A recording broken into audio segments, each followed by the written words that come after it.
মেয়েরা আজকে শুরু করব মানব প্রজনন বা হিউম্যান রিপ্রোডাকশন। এর আগে আমাদের হয়ে গেছে প্ল্যান্ট রিপ্রোডাকশন, দ্বিবীজপত্রী উদ্ভিদের ক্ষেত্রে কিভাবে নিষেক ঘটে এবং পরবর্তী ঘটনা আলোচনা করেছি। আজকে শুরু করছি মানব প্রজনন।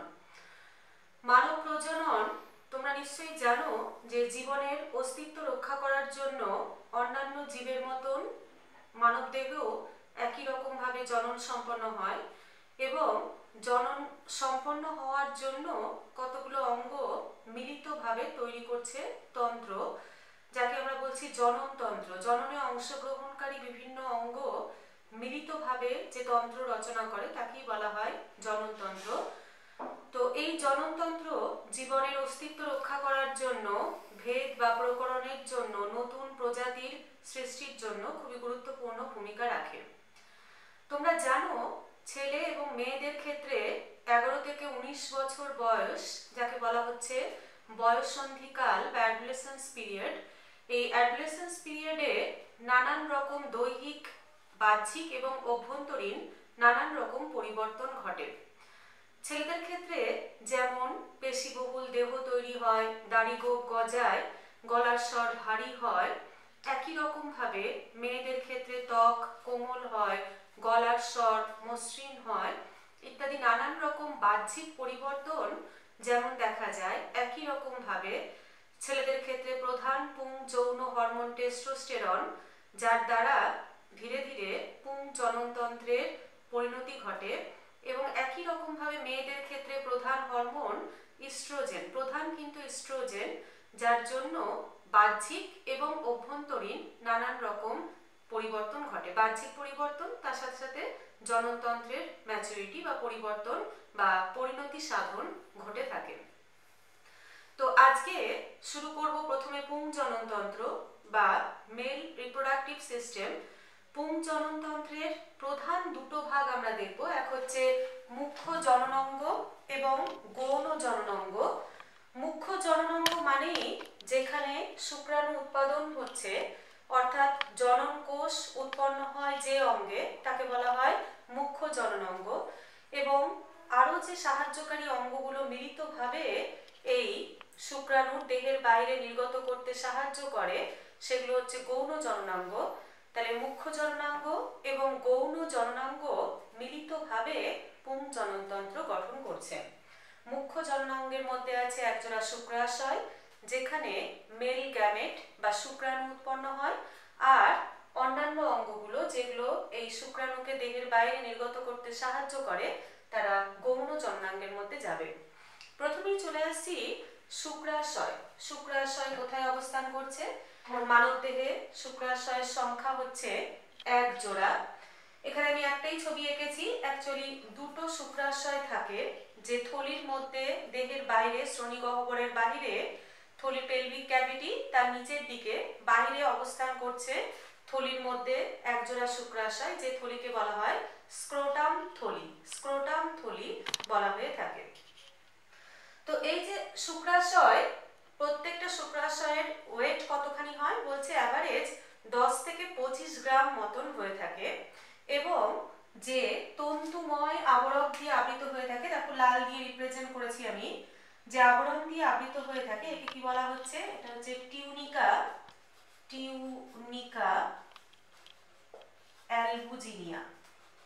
টিউনিকা অ্যালবুজিনিয়া, একদম সব থেকে ভেতরের জাস্ট শুক্রাশয়কে ঘিরে যে আবরণটা আছে এটাকে বলা হয় টিউনিকা অ্যালবুজিনিয়া। এটা একটা তন্তুময় আবরণ, এবং এই আবরণ থেকেই কতগুলো তন্তু, যেহেতু কতগুলো ফাইবার দিয়ে তৈরি, এই যে আবরণটা টিউনিকা অ্যালবুজিনিয়া কতগুলো তন্তুময় আবরণ বলছি, কতগুলো ফাইবার, তাহলে এই কতগুলো ফাইবার ভেতরের দিকে বিস্তার লাভ করেছে, এখান থেকেই কতগুলো তন্তু ভেতরের দিকে বিস্তার লাভ করেছে, এবং শুক্রাশয়কে আমরা দেখতে পাচ্ছি নীল দিয়ে এঁকেছি, দেখো কতগুলো প্রকোষ্ঠে বিভক্ত করেছে।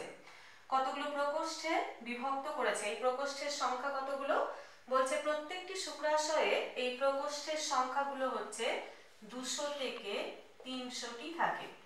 প্রত্যেকটি শুক্রাশয়ে প্রকোষ্ঠের সংখ্যা 200 থেকে 300টি। কোথা থেকে তৈরি হচ্ছে? আবার বলছি, শুক্রাশয়কে ঘিরে যে তন্তুময় আবরণ আছে টিউনিকা অ্যালবুজিনিয়া, এখান থেকেই কতগুলো তন্তু ভেতরের দিকে বিস্তার লাভ করেছে, এবং ভেতরে এরকম কতগুলো 200 থেকে 300টি প্রকোষ্ঠ তৈরি করেছে এবং প্রত্যেকটা প্রকোষ্ঠের ভেতরে আবার কতগুলো নালী আমরা দেখতে পাচ্ছি, দেখো লাল দিয়ে এঁকেছি। এই নালীগুলোকে কি বলা হয়? শুক্রাণু উৎপাদক নালী বা সেমিনিফেরাস নালী। শুক্রাণু উৎপাদক নালী বা সেমিনিফেরাস নালী প্রত্যেকটা প্রকোষ্ঠের ভেতরে কতগুলো আছে? এর সংখ্যা কতগুলো? 1 থেকে 3টি। 1 থেকে 3টি সেমিনিফেরাস নালিকা দেখা যায়। তাহলে চিন্তা করো একটা শুক্রাশয়ের ভেতরে সেমিনিফেরাস নালিকা কতগুলো, এবং এই নালীগুলো একটা স্ট্রোমা বা ধাত্রের মধ্যে অবস্থান করছে। এরপরে আমরা যখন শুক্রাশয়ের প্রস্থচ্ছেদ করব তখন তোমরা আরো ভালো পরিষ্কার এই প্রস্থচ্ছেদের ছবি কিরকম দেখতে হয় আমরা জানতে পারবো। তোমাদের প্র্যাকটিক্যালিও কিন্তু আছে শুক্রাশয়ের প্রস্থচ্ছেদ। তাহলে দেখো এই হলো সেমিনিফেরাস নালিকা, একটা ধাত্রের মধ্যে অবস্থান করছে, স্ট্রোমা যেটাকে বলছি আমরা। প্রত্যেকটা প্রকোষ্ঠের ভিতরে 1 থেকে 3টি এরকম শুক্রাণু উৎপাদক নালিকা আছে যার ভিতরে শুক্রাণু উৎপন্ন হচ্ছে। এবার বলছে দেখো এই নালীগুলো, সমস্ত সেমিনিফেরাস নালীগুলো মিলিত হয়েছে এবং মিলিত হয়ে একটা জালক তৈরি করেছে। খুবই ইম্পর্টেন্ট, এই যে জালক রচনা করেছে এটাকে কি বলা হচ্ছে? এটাকে বলা হয় রেটিটেস্টিস। খুবই ইম্পর্টেন্ট, রেটিটেস্টিস বলা হয়ে থাকে। রেটিটেস্টিস কিন্তু শুক্রাশয়ের ভেতরেই অবস্থান করছে। দেখো শুক্রাশয়ের ভেতরে অবস্থিত সেমিনিফেরাস নালিকাগুলো সমস্ত মিলিত হয়ে একটা জালক তৈরি করেছে যাকে বলা হচ্ছে রেটিটেস্টিস। এরপর এই রেটিটেস্টিস থেকে আবার কতগুলো নালী নির্গত হয়েছে। দেখো এই নালীগুলোকে বলা হচ্ছে কি? বলা হয়, ভালো করে প্রত্যেকটা পয়েন্ট বুঝবে, ভাসা ইফারেন্সিয়া। কতগুলো নালী নির্গত হয়েছে? সংখ্যা হচ্ছে 10 থেকে 15টি। 10 থেকে 15টি ভাসা ইফারেন্সিয়া নির্গত হয়েছে। ভাসা ইফারেন্সিয়া পর্যন্ত কিন্তু শুক্রাশয়ের ভেতরেই থাকছে। তারপর এই ভাসা ইফারেন্সিয়াগুলো মিলিত হয়ে যে নালিকাকৃত একটা কুণ্ডলীকৃত গঠন তৈরি করছে, এটাকে কি বলা হচ্ছে? বলা হচ্ছে এপিডিডাইমিস বলা হয়ে থাকে। তাহলে দেখো আবার বলছি, সেমিনিফেরাস নালিকা মিলিত হয়ে যে জালক তৈরি করলো রেটিটেস্টিস থেকে কতগুলো 10 থেকে 15টা নালী বেরোচ্ছে যাদেরকে বলা হচ্ছে ভাসা ইফারেন্সিয়া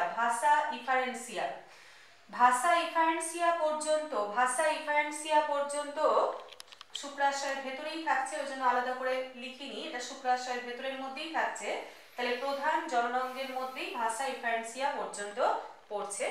তারপরে চলে যাচ্ছে দেখো গৌণ জননাঙ্গ এপিডিডাইমিস। তাহলে এই ভাসা ইফারেন্সিয়াগুলো মিলিত হয়ে যে কুণ্ডলীকৃত নালিকাকার গঠন, এটাকে বলা হচ্ছে এপিডিডাইমিস। দেখো প্রত্যেকটা শুক্রাশয়ের মস্তক অর্থাৎ মাথা থেকে শুরু করে পশ্চাৎ পৃষ্ঠীয় তল বরাবর, মানে পেছনের দিকে এবং পিঠের দিকে তল বরাবর এই টোটাল যে গঠনটা তৈরি করছে, এটা কতখানি দীর্ঘ হয় বলছে। দেখো টোটাল এপিডিডাইমিস প্রায় 6 মিটার দীর্ঘ একটা কুণ্ডলীকৃত নালিকাকার গঠন তৈরি করছে যাকে বলা হচ্ছে এপিডিডাইমিস। তাহলে এই এপিডিডাইমিসের আবার 3টে পার্ট আছে, 3টে অংশ আছে। কি কি না, শুক্রাশয়ের মাথার উপরে এই যে অংশটুকু, একে বলছি আমি কাপুট এপিডিডাইমিস। তারপর মূল দেহ অংশটুকু, এটাকে বলছি কর্পাস এপিডিডাইমিস। এবং নিচের দিকের যে অংশটুকু শুক্রাশয়ের নিচের দিকে অবস্থান করছে, এটাকে বলছি আমি কডা এপিডিডাইমিস বলা হয়ে থাকে। তাহলে caput epididymis, corpus epididymis, cauda epididymis, এটাকে আমরা মস্তক, দেহ, পুচ্ছ বলতে পারি। এপিডিডাইমিসের কাজ কি? আচ্ছা তার আগে একটু বলি, শুক্রাশয়ের গঠন পড়লাম, শুক্রাশয়ের কাজ কি? শুক্রাশয়ের কাজ শুক্রাণু উৎপাদন করা। এছাড়াও এখান থেকে প্রধান পুং যৌন হরমোন টেস্টোস্টেরন খরিত হয়। শুক্রাশয়ের কলাস্থানিক গঠন আমরা পরবর্তীতে ডিটেলসে পড়বো, শুধু এখন এইটুকুই জানবে। যখন পুং জননতন্ত্রের বিভিন্ন পার্টের গঠন বর্ণনা করছো তখন এইটুকু বললেই হবে যে শুক্রাশয়ে শুক্রাণু উৎপন্ন হয় সেমিনিফেরাস নালিকার ভেতরে এবং এখান থেকে টেস্টোস্টেরন হরমোন খরিত হয়। এবার চলে আসছি গৌণ জননাঙ্গের প্রথম এপিডিডাইমিস। তাহলে এপিডিডাইমিসের কাজ কি? এপিডিডাইমিসের কাজ বলছে, দেখো এই পুরোটা আবার বলছি, এপিডিডাইমিস এর কাজ হচ্ছে শুক্রাণুকে সাময়িকভাবে সঞ্চয় করা, এবং এখানে কি হয় না শুক্রাণু ধীরে ধীরে পরিণত হয় চলন শক্তি লাভ করে। চলন শক্তি লাভ করে শুক্রাণু নিশ্চয়ই জানো সচল প্রকৃতির গ্যামেট, যেহেতু পুং গ্যামেট, তাহলে চলন শক্তি লাভ করছে এপিডিডাইমিসে। এবার বলছে দেখো এপিডিডাইমিস থেকে উৎপন্ন যে সামান্য কুণ্ডলীকৃত একটি নালী ধীরে ধীরে উপরের দিকে বিস্তৃত হয়ে ইঙ্গুইনাল ক্যানাল হয়ে মূত্রাশয়, এটা কিন্তু মূত্রাশয়কে বেষ্টন করে এইভাবে নিক্ষেপণ নালীর গোড়া পর্যন্ত বিস্তৃত। আবার বলছি, কডা এপিডিডাইমিস এই পার্টটুকু পর্যন্ত, এখান থেকে উৎপন্ন একটাই নালী, যাকে বলছি আমি শুক্রনালী বা ভাসা ডিফারেন্স। শুক্রনালী বা ভাসা ডিফারেন্স উৎপন্ন হচ্ছে কডা এপিডিডাইমিস থেকে, ইঙ্গুইনাল ক্যানাল হয়ে বিস্তৃত হয়ে মূত্রাশয়কে বেষ্টন করে একটা লুপ তৈরি করে নিক্ষেপণ নালীর গোড়ায় উন্মুক্ত হচ্ছে যে নালীটা, এটা কি বলছি শুক্রনালী বা ভাসা ডিফারেন্স। এবার তোমরা নিশ্চয়ই জানতে চাইবে যে ইঙ্গুইনাল ক্যানাল কি। একটু আগে শুরুতেই বলেছি যে শুক্রাশয় কিন্তু শ্রোণী গহ্বরে থাকে না, শ্রোণী গহ্বরের বাহিরে প্রলম্বিত অবস্থায় থাকে, কতগুলো স্পার্মাটিক কর্ড বা শুক্ররজ্জু দ্বারা ঝুলন্ত অবস্থায় থাকে শুক্রাশয়। তাহলে শ্রোণী গহ্বরের সাথে এই যে থলিটা যার ভেতরে শুক্রাশয় অবস্থান করছে, এটাকে বলা হচ্ছে স্ক্রোটাম থলি।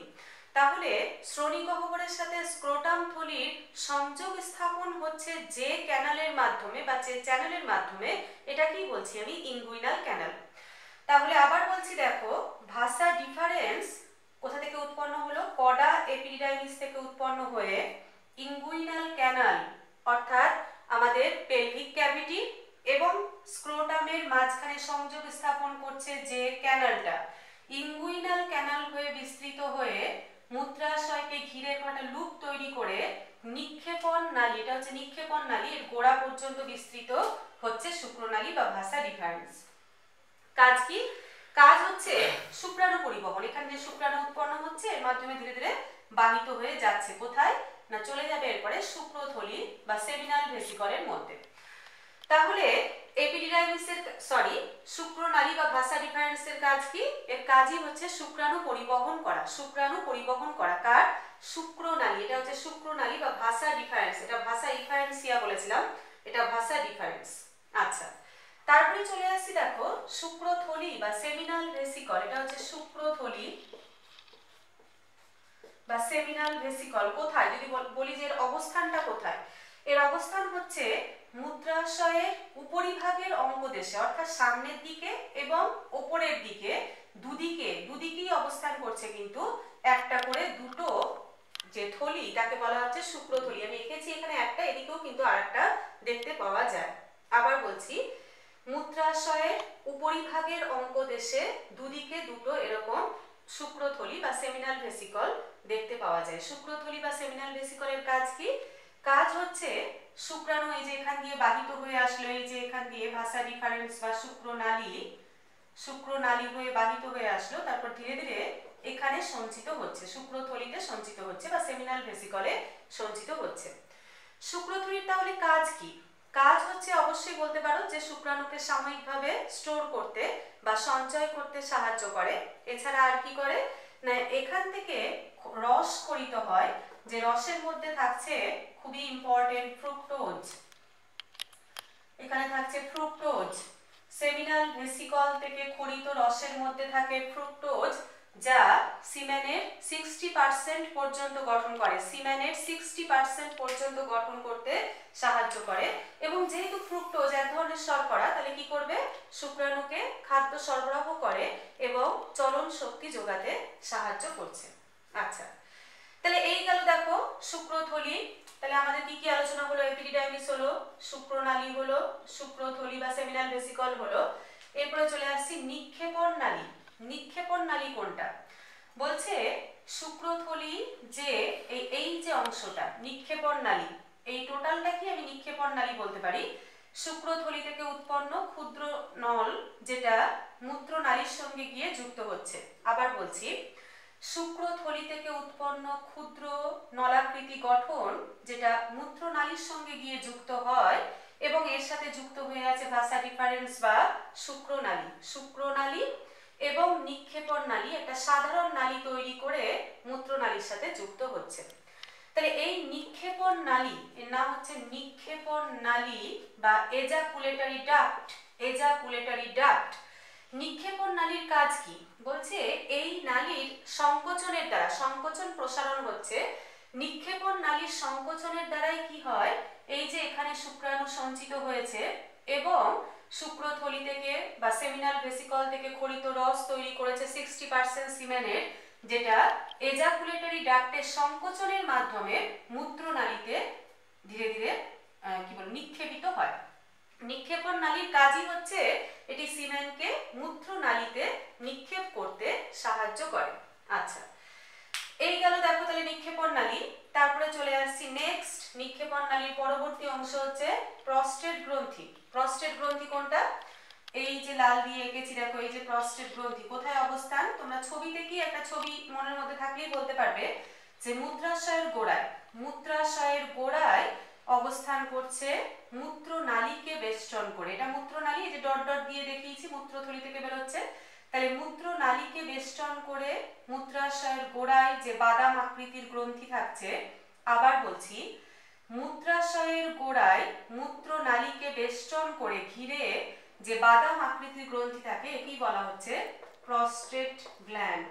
প্রস্টেট গ্রন্থি বলা হয়ে থাকে, প্রস্টেট গ্রন্থি বলা হয়। প্রস্টেট গ্রন্থির কাজ কি বলছি দেখো, এখান থেকেও বিশেষ ধরনের রস ক্ষরিত হয় যা সিমেনের 30% গঠন করে। একটু আগে বলেছি সেমিনাল ভেসিকল হচ্ছে সিমেনের 60% গঠন করে, আর প্রস্টেট গ্রন্থি থেকে ক্ষরিত রস হচ্ছে সিমেনের 30% গঠন করে। এই রস ক্ষারীয় প্রকৃতির হয়, খুবই ইম্পর্টেন্ট, ক্ষারীয় প্রকৃতির হয়। তার ফলে কি হয় না, এই যে দেখো এর পরবর্তীতে কি, এটা মূত্রনালী, আমরা জানি ছেলেদের ক্ষেত্রে মূত্র জনন নালী দেখতে পাওয়া যায়, অর্থাৎ এর ভেতর দিয়ে মূত্র এবং সিমেন দুটোই একসাথে পরিবাহিত হচ্ছে, শুক্রাণু এবং মূত্র একসাথে পরিবাহিত হয়। এবার মূত্রের প্রকৃতি কিরকম, আম্লিক, তাই তো, তাহলে এই অম্লত্বকে প্রশমিত করতে এবং শুক্রাণুকে বাঁচিয়ে রাখতে সাহায্য করছে প্রস্টেট গ্রন্থির ক্ষরণ। প্রস্টেট গ্রন্থির রস ক্ষারীয় প্রকৃতি, যেটা মূত্রের অম্লত্বকে প্রশমিত করতে এবং শুক্রাণুকে এই অম্লত্বের হাত থেকে রক্ষা করতে সাহায্য করে। আচ্ছা, প্রস্টেট গ্রন্থির নিচের দিকে দেখো আরো এক জোড়া গ্রন্থি আমরা দেখতে পাচ্ছি, মূত্রনালীর দুদিকে অবস্থান করছে, যেটা ক্ষুদ্র নালীর মাধ্যমে মূত্রনালীর সাথে যুক্ত হয়েছে। প্রস্টেট গ্রন্থির নিচের দিকে আরো এক জোড়া ছোট মটর দানার মতো গ্রন্থি দেখতে পাওয়া যায়, শ্নিষ্ণের গোড়ায়, পেনিসের গোড়ায় অবস্থান করে জাস্ট এক জোড়া গ্রন্থি। এটাকে কি বলা হচ্ছে, এটাকে বলা হয়ে থাকে কাউপার্স গ্ল্যান্ড। কাউপার্স গ্ল্যান্ড বা বাল্বো ইউরেথ্রাল গ্রন্থি বলা হয়ে থাকে। এই জায়গাটা আরেকটা লিখতে হতো, প্রস্টেট গ্রন্থি দুবার হয়ে গেছে, সরি। এটা হবে হচ্ছে কাউপারের গ্রন্থি বা বাল্বো ইউরেথ্রাল গ্রন্থি, এটা হবে কাউপার গ্রন্থি, কাউপার গ্ল্যান্ড বা বাল্বো ইউরেথ্রাল গ্রন্থি। কোথায় অবস্থান করে আবার বলছি, প্রস্টেট গ্রন্থির নিচে মূত্রনালীর দুদিকে একটা করে দুদিকে অবস্থান করছে, ক্ষুদ্র নালীর মাধ্যমে মূত্রনালীর সাথে যুক্ত থাকছে। কাউপার্স গ্রন্থি কাজ কি, কাজ হচ্ছে এখান থেকে মিউকাস ক্ষরিত হয়ে থাকে, যা এই পুং জননাঙ্গের সঞ্চালনে গুরুত্বপূর্ণ ভূমিকা পালন করে। আচ্ছা, তাহলে এই পর্যন্ত গঠন দেখো পুরোটাই, এটা কিন্তু একদম বাইরের দিকে অবস্থান করছে, স্ক্রোটাম যেটা শ্রোণী গহ্বরের বাইরের দিকে অবস্থান করছে, আর বাকি যে গঠনটুকু অর্থাৎ শুক্রনালী বা ভাসা ডিফারেন্স থেকে শুরু করে যা যা পড়লাম, অর্থাৎ সেমিনাল ভেসিকল, নিক্ষেপণ নালী, প্রস্টেট গ্রন্থি এবং কাউপার্স গ্ল্যান্ড, পুরোটাই কিন্তু শ্রোণী গহ্বরের ভেতরে, শ্রোণী গহ্বরের ভেতরে অবস্থান করে থাকে। আচ্ছা, তাহলে বাহ্যিক জননাঙ্গের মধ্যে কি কি আছে, বাহ্যিক জননাঙ্গের মধ্যে আছে স্ক্রোটাম থলি এবং পেনিস, এই দুটো পার্ট হচ্ছে বাহ্যিক জননাঙ্গের মধ্যে দেখতে পাওয়া যায়। চলে আসছি প্রথমেই স্ক্রোটাম, খুবই গুরুত্বপূর্ণ। স্ক্রোটাম যে থলির ভেতরে শুক্রাশয় অবস্থান করছে, বাহ্যিক শ্রোণী গহ্বরের বাহিরে যে থলির ভেতরে এক জোড়া শুক্রাশয় অবস্থান করে তাকে বলছি স্ক্রোটাম থলি। এবার এই থলি বাহির থেকে ভেতরের দিকে কিন্তু এর অনেকগুলো লেয়ার আছে, বাহির থেকে ভেতরের দিকে, বাহির থেকে ভেতরের দিকে 7টি ত্বকের স্তর দেখতে পাওয়া যায়। এরা কি কি দেখবে বইয়ের মধ্যে পেয়ে যাবে। বাইরের দিকে একেবারে প্রথমেই আছে ত্বক, তারপরে টিউনিকা ডার্টস, তারপরে আছে বহিঃস্পার্ম্যাটিক ফাসা, তারপরে ক্রিমাস্টোরিক ফাসা, তারপরে অন্তঃস্পার্ম্যাটিক ফাসা, তারপর টিউনিকা ভ্যাজাইনালিস। টিউনিকা ভ্যাজাইনালিস, তাহলে এরকম 6টা লেয়ার।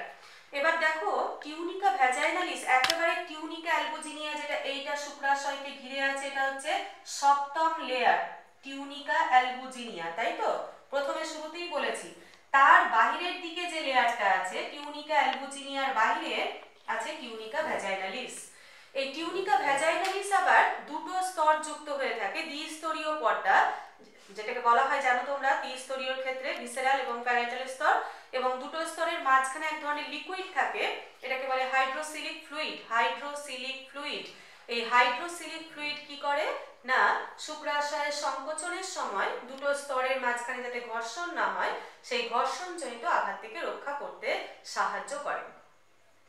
এবার কথা হলো দেখো যে পুং জননাঙ্গের অনেকটাই তো পেলভিক ক্যাভিটির ভেতরে, শ্রোণী গহ্বরের ভেতরে, তাহলে শুক্রাশয় কেন এভাবে বাহ্যিক জননাঙ্গ অর্থাৎ বাইরের স্ক্রোটাম থলির মধ্যে কেন অবস্থান করে? তার কারণ শুক্রাণু উৎপাদন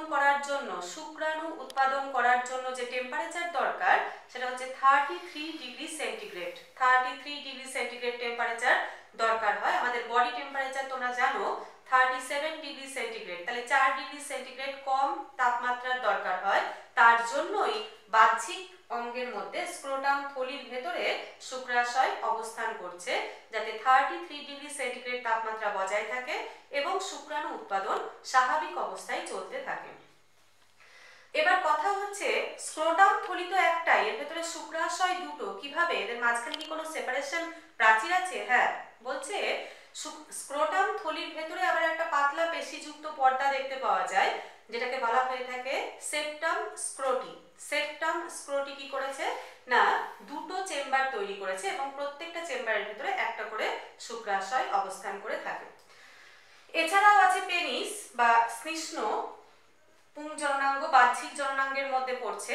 এবার তোমরা পড়বে দেখবে যে এটা প্রচুর রক্তজালক যুক্ত হয় এবং পেশি যুক্ত হয়ে থাকে। এখানে 3টে প্রধান পেশি থাকে, কি না মাঝখান দিয়ে একটা গেছে, এটা হচ্ছে কর্পাস স্পঞ্জিওসাম। কর্পাস স্পঞ্জিওসাম, আর দুদিকে একটা করে থাকে, একে কর্পাস ক্যাভার্নোসাম বলা হয়ে থাকে। তাহলে কি বলছি আবার বলি, পেনিস হচ্ছে পেশি বহুল রক্তজালক সমৃদ্ধ একটা গঠন, যার 3টে পেশি দিয়ে গঠিত হয়। মাঝখান দিয়ে হচ্ছে কর্পাস স্পঞ্জিওসাম আর দুপাশ দিয়ে আছে ক্যাভার্নোসাম দেখতে পাওয়া যায়। এবার পেনিসের 3টে পার্ট থাকে, মূলদেশ থাকে, দেহ থাকে এবং গ্ল্যান্স পেনিস থাকে। গ্ল্যান্স পেনিস একটা পাতলা চামড়া দিয়ে আবৃত হয়ে থাকে, একে প্রিপিউস বলা হয়ে থাকে, এবং এই গ্ল্যান্স পেনিস পার্টের মধ্যে শুধুমাত্র কর্পাস স্পঞ্জিওসাম থাকে, ক্যাভার্নোসাম কিন্তু থাকে না। তাহলে এই হয়ে গেল দেখো পুং জননতন্ত্রের গঠন। পুং জননতন্ত্রের প্রধান জননাঙ্গ শুক্রাশয়, শুক্রাণু উৎপাদন করে, এছাড়াও টেস্টোস্টেরন প্রধান হরমোন ক্ষরণ করে। এছাড়াও এর গঠনটা আমরা পরবর্তীতে প্রস্থচ্ছেদ যখন পড়বো তখন পড়বো। আর বাকি পার্টগুলো কি কি বললাম আবার বলছি, প্রত্যেকটা পার্ট এর ভেতরে প্রকোষ্ঠ থাকছে কতগুলো 200 থেকে 300, তার ভেতরে 1 থেকে 3টে করে সেমিনিফেরাস নালিকা, এরা মিলিত হয়ে জালক তৈরি করছে রেটিটেস্টিস। এখান থেকে আবার 10 থেকে 15টা নালী বেরোচ্ছে, যাকে বলা হচ্ছে ভাসা ইফারেন্সিয়া। এই পর্যন্ত শুক্রাশয়ের ভেতরে। তারপর এই ভাসা ইফারেন্সিয়া গুলো মিলিত হয়ে যে নালিকাকার কুণ্ডলিকার একটা গঠন তৈরি করছে এপিডিডাইমিস, পুরো শুক্রাশয়ের মাথা থেকে শুরু করে টোটাল পেছন পর্যন্ত বিস্তৃত থাকে। প্রত্যেকটা পার্টের কাজ করবে, এখানে শুক্রাণু সঞ্চিত থাকে এবং চলন শক্তি লাভ করে।